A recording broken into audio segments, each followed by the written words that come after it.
Welcome to the Startup Funding Espresso.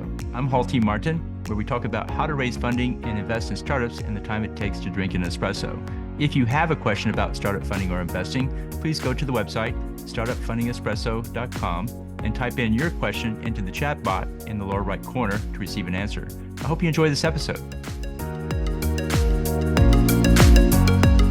Hello, this is Hall T. Martin with the Startup Funding Espresso, your daily shot of startup funding and investing. Investors often ask startups raising funding, what's your timeline? They want to know if the process is so far along it's too late for them to join. They have limited resources and can't afford to chase a deal that will close before they can complete it. Investors are also looking for an indication of interest from other investors. The founder's answer to the question must address these concerns. Here's an example response. We have meetings lined up for the next 3 weeks. We're seeing investors go into diligence. We have more investors showing interest. So we hope to wrap up in the next 6 to 8 weeks. This shows to prospective investors there's interest in the deal. The team has a process for finding investors, pitching them, and closing the investment.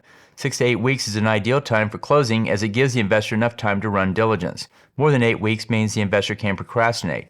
Less than 6 weeks and the investor may not have enough time to run their own process. Show prospective investors that others are interested in the deal and there's still time to get in. Thank you for joining us for the Startup Funding Espresso, where we help startups and investors connect for funding. Let's go start hustling today. Hall T. Martin is the director of Investor Connect, which is a 501c3 nonprofit dedicated to the education of investors for early-stage funding. All opinions expressed by Hall and podcast guests are solely their own opinions and do not reflect the opinion of Investor Connect.